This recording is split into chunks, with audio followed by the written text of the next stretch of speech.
Hello everyone, I hope you guys are good and yes, आज कुशल मामा के बारे में बात करेंगे।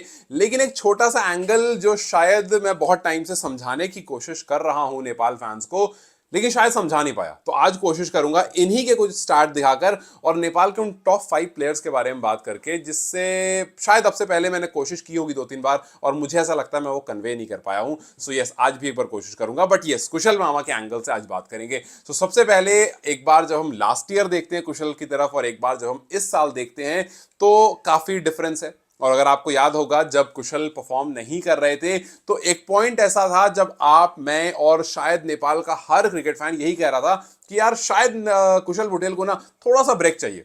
बिकॉज हमने काफी बार देखा है बहुत सारे बड़े प्लेयर्स जैसे विराट कोहली हो गए, बाबर आजम हो गए, या और भी दुनिया में जो बड़े प्लेयर्स हैं, काफी बार वो आउट ऑफ फॉर्म गए हैं और उन्होंने ब्रेक लिया है। और एक रिक्वायर्ड ब्रेक के बाद जब वो वापस आए हैं तो उन्होंने अच्छा परफॉर्म किया है। और हमने कहीं ना कहीं कुशल बुटेल के अंदर भी वही बात देखी। आप देखो, एनपीएल में बहुत सारी उम्मीद थी भाई कि पोखरा एवेंजर्स से शॉर्ट फॉर्मेट में कुछ जबरदस्त होगा। बिकॉज भाई आप टीयू ग्राउंड में खेल रहे हो, आपका गढ़ है, वहां पर आप जब खेलोगे आपके मनपसंद फॉर्मेट है तो कुछ मजा आने वाला है। लेकिन अनफॉर्चुनेटली वहां पर वो सब कुछ हमें देखने को नहीं मिला और वो मानो डिक्लाइन का लास्ट पॉइंट था।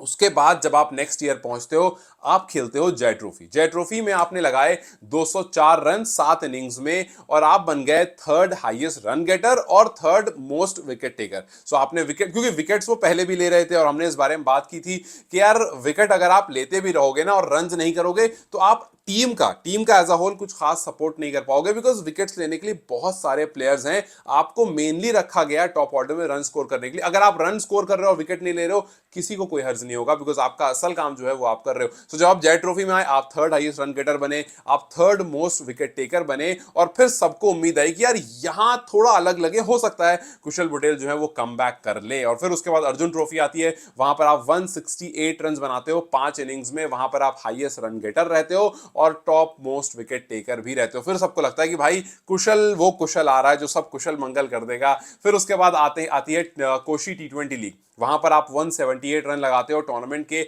हाईएस्ट रन स्कोरर बनते हो। और फिर अब एवरीवन इज लाइक कि भाई इसको नेपाल की जर्सी पहनाओ, बिकॉज अब ये टच में आ चुका है। जाने से पहले पहले पीएम कप भी उन्होंने खेल लिया, जाने से मतलब था जर्सी पहनने से पहले पहले उन्होंने पीएम कप भी खेल लिया और वहां पर 325 रन लगा दिए 33 के एवरेज से। 33 इज अ गुड एवरेज। जहां पर एक बंदा आउट ऑफ फॉर्म से आ रहा है, वहां पर आप देखते हो उसको half century back to back लगाता। हाँ, वहां पर कुछ ऐसा रहा कि भाई किसी पर्टिकुलर वेन्यू पर रन नहीं आए, किसी पर्टिकुलर वेन्यूज पर लगातार रन आए, बट ऑन एंड ऑफ करके कुशल ने ये तो बता दिया कि भैया वो जो लास्ट ईयर था उससे ये वाला सीजन अलग रहने वाला। फिर सबको इंतजार होने लगा हांगकांग सीरीज का और एग्जैक्टली उस इंतजार को उन्होंने जितना पॉजिटिवली वो हो सकते थे उतनी पॉजिटिवली उन्होंने सामने रखा। 2 इनिंग में 119 रन ठोक दिए 59.5 के एवरेज से, टू बी रफली अगर बोले तो 60 की एवरेज से 2 मैच में उन्होंने 120 रन लगभग ठोक दिए। और फिर लगा कि हाँ भैया यही वाला तो वो कुशल बुटेल था जो हम मिस कर रहे थे। पिछले मैच में जब मैच विनिंग नॉक एकदम खेली भाई, जबरदस्त नॉक खेली, और जो जिस तरह से उन्होंने शॉट्स मारे, चाहे पुल हो चाहे डाउन द लाइन हो, जिस तरह से उन्होंने सारे शॉट्स मारे, ये कहीं ना कहीं हम दोबारा से कहने में मजबूर हुए कि हाँ भाई इस टाइम पर नेपाल में जिस तरह के रेंज ऑफ शॉट्स कुशल बुटेल के पास हैं वो औरों के पास तो उतने नहीं है। मतलब हैं, ऐसा नहीं है, नहीं है, रोहित पौडेल के पास बहुत सारे शॉट हैं,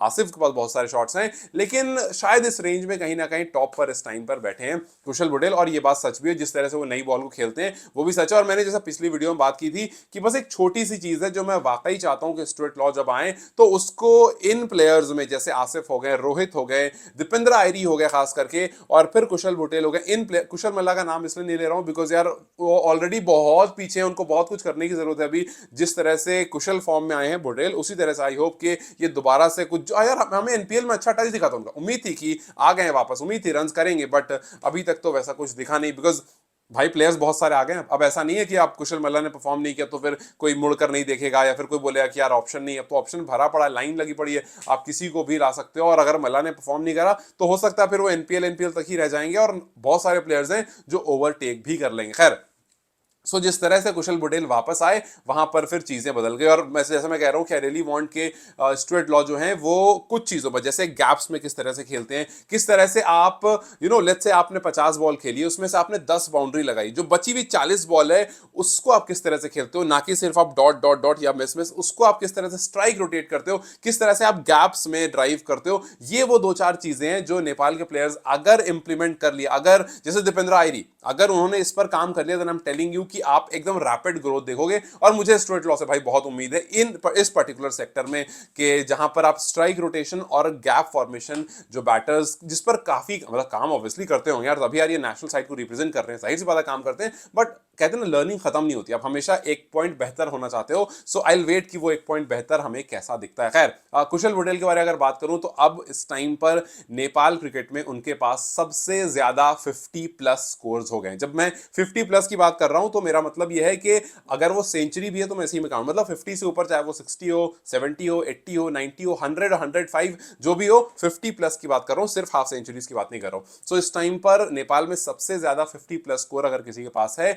तो वो है कुशल बुटेल के पास। अभी जब इन्होंने हाफ सेंचुरी लगाई तो वो सबसे ऊपर हो गया, बिकॉज इससे पहले दीपेंद्र सिंह आयरी थे जिनके पास 10 था, कुशल के पास भी 10 था, लेकिन अब कुशल के पास 11 50 प्लस स्कोर्स हो गए हैं 54 इनिंग्स में। और ये वही बात है जो मैंने शुरू में कही कि मैं कोशिश कर रहा हूं पिछले कुछ टाइम से नेपाल के फैंस को समझाने की, तो ये वही बात है जो मैं अभी आपको बताने जा रहा हूं, जिसमें मैं 5 क्रिकेटर्स की बात करूंगा जो टॉप 5 में, जिनके पास सबसे ज्यादा 50 प्लस स्कोर हैं, और कुशल के T20 नंबर्स की बात करूंगा, और फिर आपसे एक सवाल पूछूंगा, फिर उसके हिसाब से आप मुझे बताना, ठीक है। तो सबसे पहले कुशल बुटेल के पास अब 54 इनिंग्स में 11 50 प्लस स्कोर्स हैं, ठीक है, जिसमें सबसे ज्यादा उन्होंने नीदरलैंड के खिलाफ 3 बार लगाए 50 प्लस स्कोर, और फिर बाकी ओमान हो गया, PNG, USA, UAE, इन सब के खिलाफ उन्होंने एक एक बार लगाया, ठीक है। सो यस, कुशल बुटेल 11 बार 54 इनिंग्स में। दीपेंद्र सिंह आयरी जो है वो 66 इनिंग्स में 10 बार उन्होंने लगाया है, मतलब कुशल बुटेल से जस्ट नीचे, लेकिन इस नंबर में मैं दीपेंद्र को ऊपर रखता हूं।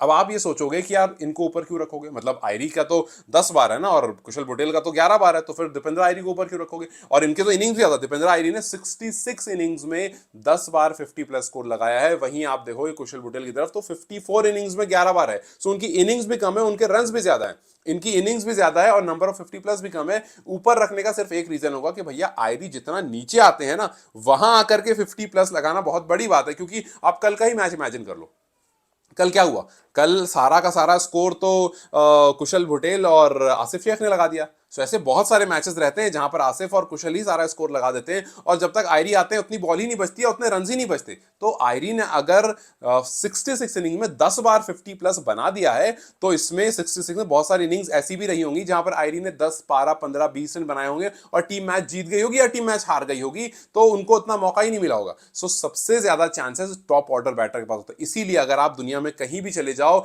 चाहे आप इंडिया, पाकिस्तान, श्रीलंका, या फिर बाहर निकल जाओ ऑस्ट्रेलिया, इंग्लैंड, न्यूजीलैंड, कहीं को देखो, जब आप बेस्ट प्लेयर की बात करते हो ना, वो प्लेयर हमेशा उनका टॉप ऑर्डर प्लेयर होता है। चाहे आप स्टीव स्मिथ की बात करो, चाहे आप विराट कोहली की बात करो, चाहे आप सचिन तेंदुलकर की बात करो, चाहे आप रिकी पॉन्टिंग की बात करो, चाहे कुमार संगाकरा की बात करो, आप किसी की बात करो, ये सारे टॉप ऑर्डर प्लेयर होते हैं। इसीलिए इनके रन्स बहुत ज्यादा होते हैं, बिकॉज ये सबसे ज्यादा खेलते हैं। भाई एक 50 ओवर का मैच है, अगर वहां पर विराट कोहली बैटिंग कर रहा है या रोहित शर्मा बैटिंग कर रहा है, सो अक्सर हमने देखा है जो पावर हिटिंग वाला बैटर होता है वो ओपन करता है, और जो जो स्टाइलिश और क्लासिकल बैटर होता है जो अच्छे से गैप्स में से खेलता है, वो मोस्टली वन डाउन खेलता है, और वही ज्यादा बड़ा कहलाता है। सचिन तेंदुलकर ने काफी टाइम वन डाउन भी खेला, ओपन भी किया। विराट वन डाउन ज्यादा खेलते हैं, बाबर आजम ने भी ज्यादा वन डाउन ही खेला है, या फिर कभी कभी टू डाउन भी आते हैं, ओपन भी उन्होंने कभी कभी किया है, फॉर्मेट पर डिपेंड करता है।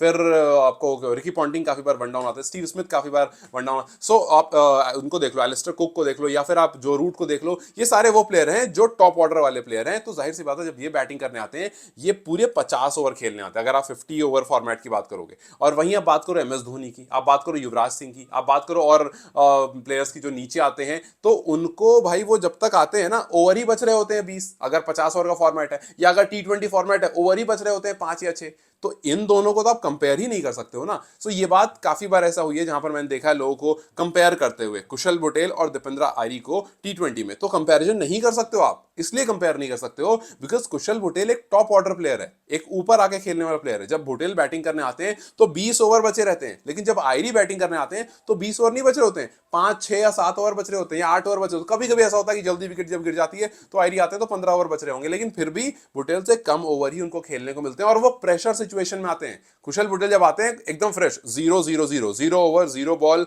0 विकेट, 0 रन, वो एकदम फ्रेश आते हैं। लेकिन जब आयरी आते हैं, कभी ऐसा होता है 50 रन पर 5 विकेट, कभी ऐसा होता है 100 फॉर 2, कभी ऐसा 2 तो खर नहीं आते हैं और नीचे आते हैं 100 फॉर 5, या कभी ऐसा होगा कि भाई आप मैच जीत चुके हो बस वो क्लिक करने आए।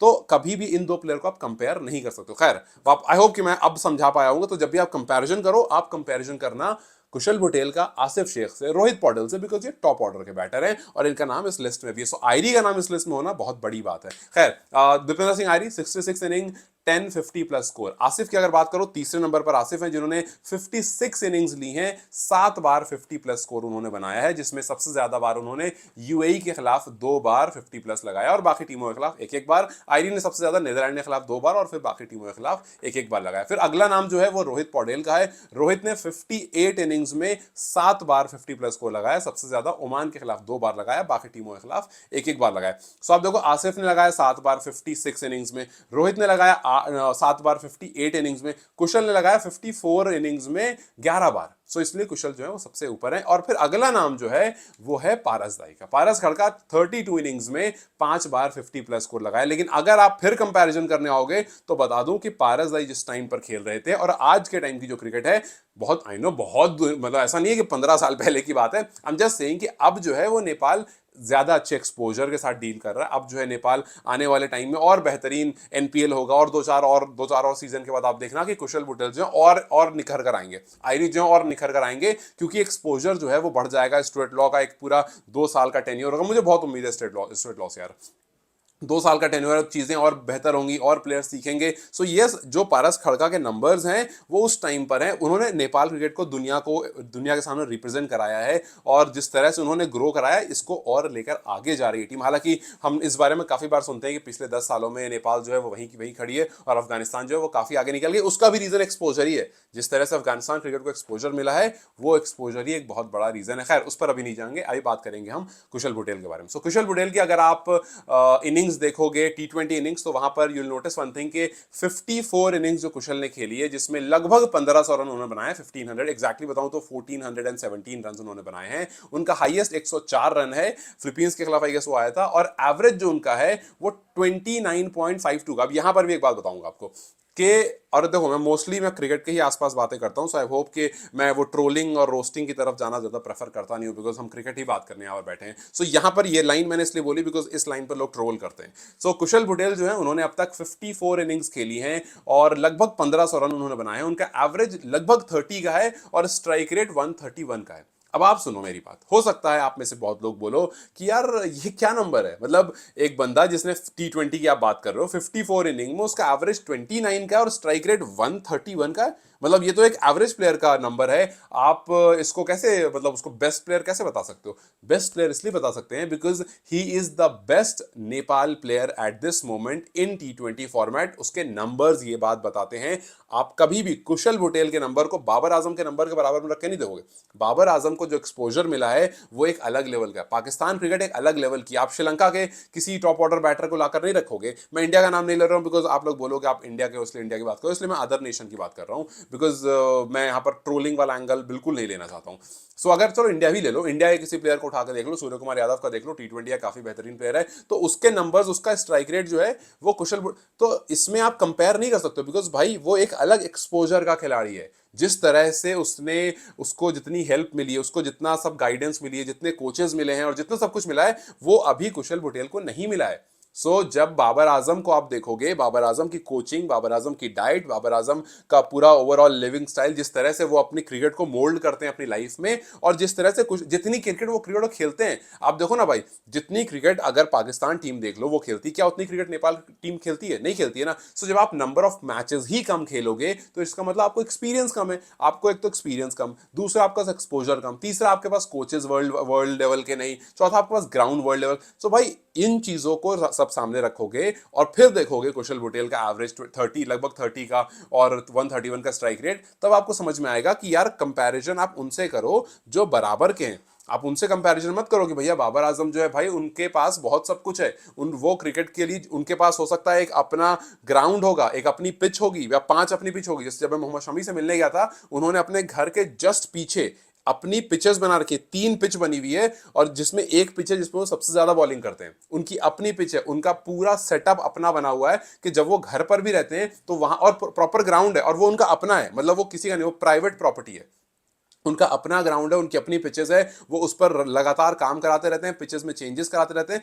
तो जब उतना सब कुछ एक इंसान के पास है, जब चाहे वो जिस भी कोच को बुला सकता है, वो रायना को बुलाकर वहां उससे प्रैक्टिस करवाते हैं। सो बहुत सारी ऐसी चीजें हैं जो आपको हो सकता नहीं, हाँ लैंड आपके पास होगा, आपके पास पिचेस तैयार करने का तरीका होगा, लेकिन आपके पास शायद कोचेस नहीं होंगे, शायद इक्विपमेंट्स नहीं होंगे। सो बहुत सारी ऐसी चीज है जो आपके पास विद टाइम आती है, जो पारस खड़का के पास थी उससे बेहतर शायद कुशल के पास होगी, और आने वाले टाइम में कोई प्लेयर होगा जो उससे बेहतर होगी। 10 साल जब एनपीएल खत्म हो जाएगा, जब 10 साल एक डेकेड खत्म हो जाएगा एनपीएल का, मैं एनपीएल को इसलिए बार बार कहता हूं बिकॉज बिजनेस की बात आती है, वहीं से आपकी क्रिकेट ग्रो होती है। सो जब 10 साल हो जाएगा ना एनपीएल को, उसके बाद आप देखना इस क्रिकेट का लेवल, और तब आप खुद बोलोगे कि यार ये जो प्लेयर है ना ये भुटेल से अच्छा है। तो आपको समझना पड़ेगा कि कुशल भुटेल के पास उतना एक्सपोजर उस टाइम पर नहीं था जितना किसी उस टाइम पर जो नेपाल का एक्सवाइजी प्लेयर होगा उसके पास होगा, और उसके नंबर ऑब्वियसली अच्छे होंगे कुशल भुटेल से, जिस तरह से आज कुशल भुटेल के नंबर पारस खड़का से अच्छे हैं। सो यही बात समझाने के लिए मैंने कुछ लोगों को देखा कि लोग बिना मतलब कंपैरिजन करने लगते हैं, इसको बुरा उसको अच्छा कहने लगते हैं। तो आपको समझना पड़ेगा भाई, टॉप ऑर्डर प्लेयर से नीचे ऑर्डर वाले प्लेयर को कंपेयर नहीं करते,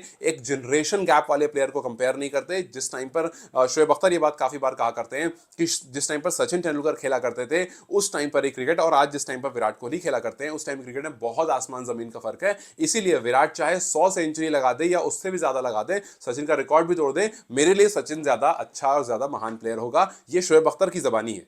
जब इतना बड़ा क्रिकेटर ये बात कह रहा है कि जनरेशन गैप में बहुत सारी चीजें होती हैं, उस टाइम क्रिकेट इस टाइम क्रिकेट बहुत फर्क होता है, और इस बात को समझना उससे बेहतर उस बात को कौन समझेगा। सो दैट्स द रीजन कि मैं आपको ये बात समझाना चाह रहा था, सो दैट जब आप कुशल के नंबर्स को देखो तो ये मत बोलो कि अच्छा क्या किस बात का प्लेयर, आप उस प्लेयर का जिसका 130 का 131 का स्ट्राइक रेट है और 30 का एवरेज है, उसको कैसे आप भेज दोगे कहीं खेलने के लिए, उसको क्या पता। सो ऐसा नहीं होता है, आपको अपने हिसाब से देखना होता है, और ये देखना होता है कि आने वाले टाइम में जब एक्सपोजर इंप्रूव होगा तो ये प्लेयर में कितनी इंप्रूवमेंट आ सकती है। और ये बात मैंने पहले भी कही है कि Nepal is a young team. अच्छी बात ये है इसमें से कोई प्लेयर अभी रिटायर होने वाले स्टेज में नहीं है, तो ये सारे वो प्लेयर हैं जो साथ में 7-8 साल 10 साल खेलेंगे, और 8-10 साल खेलने के बाद इनमें से बहुत सारे ऐसे प्लेयर होंगे जो आप काफी इंप्रूव देखोगे, ओनली बिकॉज कि उन सारे प्लेयर को वो एक्सपोजर जो है मिल चुका होगा। खैर, सो यही एक चीज बतानी थी, तो इस वजह से मैं थोड़ा सा शायद लंबा लेकर चला गया, बट आई होप कि मैं आपको समझा पाया हूं। खैर, कुशल के ये जो नंबर्स हैं इसके साथ एक और नंबर ऐड होता है उनकी विकेट्स का। इन मैचेस के बाद उनके पास 20 विकेट्स भी हैं, जिसमें बेस्ट फिगर उनका पीएनजी के खिलाफ आया था 4 विकेट लेकर के 12 रन का, और उनकी इकोनॉमी 6.14 की है। T20 में इकोनॉमी 6.14, 20 विकेट आपके पास होना, 4 for 12 आपका बेस्ट फिगर होना, और आपके पास लगभग 1500 रन होना एज एन ओपनर। ये बहुत अच्छे नंबर्स हैं जितना एक्सपोजर आपके पास है, and that is the reason I always say कि कुशल के पास वो सब कुछ है जिसको आप प्रेज कर सकते हो। यस, कमियां हैं, उस कमियों के बारे में हम बात करेंगे, करते रहते हैं, आगे भी करेंगे, और इंशाल्लाह वो इंप्रूव भी होगी। जब जब स्टुअर्ट लॉ आएंगे तो जो थोड़ी बहुत कमियां हैं वो भी इंप्रूव होगी। जिस तरह से आज की क्रिकेट है, जिस तरह से आईडीएस आयरी खेलते हैं, या जिस तरह से रोहित पौडेल खेलते हैं, कुशल मल्ला खेलते हैं, आसिफ खेलते हैं, वो सब भी आने वाले टाइम में इंप्रूव होगा। सो यस, क्रिटिसिज्म ठीक है लेकिन पॉजिटिव वे में हो तो ज्यादा अच्छा है। खैर, कुशल पटेल के लास्ट 4 स्कोर अगर आप देखोगे, यूएस के खिलाफ he is looking in a very good song at this moment. USA के खिलाफ 92 रन नॉट आउट थे, फिर उसके बाद दूसरा मैच यूएस के खिलाफ 40 रन, फिर कतर के खिलाफ अभी 19 बॉल में 38 रन जहां पर वो मैन ऑफ द मैच बने थे। फिर कल जब कुवैत के खिलाफ खेला था 50 बॉल में 81 रन। तो पिछले 4 मैचेस में से 3 बार ऐसा हुआ है कि वो मैन ऑफ द मैच बने। अब हो सकता है आपके दिमाग में आए कि यार 38 रन मार के ही मैन ऑफ द मैच बन गए। सो वो इस वजह से, क्योंकि अगर आप वो मैच देखोगे, अगर आपने देखा होगा तो आपको पता होगा कि अगर आप वो मैच देखोगे तो उसमें देखोगे कि कुशल पटेल ने 38 किए थे 19 बॉल में, 19 बॉल में 38 किए थे। आसिफ, रोहित, बशीर इन्होंने 33, 37, 30 रन किए थे। सो नंबर रन्स में कुशल सबसे ऊपर थे, कुशल का स्ट्राइक रेट अच्छा था। और अगर आप सोचोगे यार ऐसा है तो बॉलर को देते मैन ऑफ द मैच, तो बॉलर में सारे बॉलर ने एक एक विकेट ली थी, और सिर्फ आयरी थे थे जिनको विकेट नहीं मिली थी। सो वहां पर भी कंप्लीट टीम परफॉर्मेंस आई थी, बैटिंग में भी कंप्लीट टीम परफॉर्मेंस आई थी। तो जाहिर सी बात है जिसके रन सबसे ज्यादा थे, जिसका स्ट्राइक रेट सबसे अच्छा था, उसको रन के हिसाब से देख करके मैन ऑफ द मैच दे दिया गया and he obviously kind of deserved it. So yes, और कुवैत के खिलाफ तो भाई 83 रन किए थे और एक विकेट भी लिया था और काफी इकोनॉमिकल बॉलिंग भी करी थी। सो ऑब्वियसली वहां पर भी उनका काफी ज्यादा वो डिजर्व करते थे। सो जिस तरह से कुशल ने अभी रिसेंट में परफॉर्मेंस दी है, जिस तरह से उन्होंने इनफैक्ट जो लीग्स उन्होंने खेली है, कोशी प्रीमियर लीग हो या जो भी लीग्स उन्होंने खेली है, वहां पर भी अच्छी परफॉर्मेंस दी, वहां पर बॉलिंग अच्छी की है, बैटिंग अच्छी की है, और उसके अलावा जो डोमेस्टिक टूर्नामेंट्स खेले वहां पर भी उन्होंने अच्छी परफॉर्मेंस दी है। एंड वी होप कि जिस तरह से यहां पर वो खेल रहे हैं उसको और इंप्रूव हो, आने वाले साइकिल में जब हम CWC देख रहे हो वहां पर वो स्टुअर्ट लॉ के साथ आए, बैठे, मिलें, अपने गेम को और इंप्रूव करें और वहां पर हमें परफॉर्मेंस अच्छी देखने को मिले। बिकॉज ये जो टीम है ना, फिर भी ये लोअर रैंक टीम है, वहां पर आप जाकर कंपीट कर रहे होगे और वो इंपॉर्टेंट मैचेस होंगे, वहां पर आप ओडीआईज खेल रहे होगे। सो अभी आप यहां कंपीट कर रहे हो, अब उस टाइम यहां कंपीट कर रहे होगे और टीम छोड़ दो, सिर्फ फॉर्मेट देखो, आप यहां कंपीट कर रहे होगे जहां पर आपको अपना स्टेटस भी ध्यान रखना है, आपको ये भी ध्यान रखना है कि भाई हम उस टेबल में कितना ऊपर या कितना नीचे जा सकते हैं, नीचे तो खैर ऑलरेडी है, कितना और ऊपर जा सकते हैं। So yes, I will be waiting कि कुशल बुटेल किस तरह से आगे परफॉर्म करते हैं। एंड जो पिछला साल था, आई होप कि उसका जस्ट उल्टा ये वाला साल हो, जिस तरह से ये साल शुरू हुआ है कुछ उसी तरह से ये साल भी कंटिन्यू होता रहे। He is on the rise and we hope कि he remains on the rise. I hope कि मैं आपको समझा पाया हूंगा जो मैंने स्टार्टिंग में कहा था कि कभी भी किसी दो प्लेयर को कंपेयर करो या क्रिटिसाइज करो, चाहे वो नेपाल का हो या वो अदर नेशन का हो, तो हमेशा उनका बेस देख लेना, उसके बाद उन पर क्रिटिसाइज करना। बाकी तो लोग हैं ही, लोगों ने पेजेस और चैनल्स खोल रखे हैं बैठ करके अंडसंड बातें करने को और जिस मर्ज जो जबान पर आ जाए वो बोलने को। तो ठीक है, कोशिश करो कि क्रिकेट ज़्यादा समझो और उसके बाद अगर टाइम ये बचे या कुछ खुराफात करने का मन हो तो थोड़ा बहुत देख लो ट्रोलर्स को भी, बिकॉज ट्रोलर्स और एनालिस्ट अलग अलग होते हैं। खैर, you guys take care, I will see you very soon.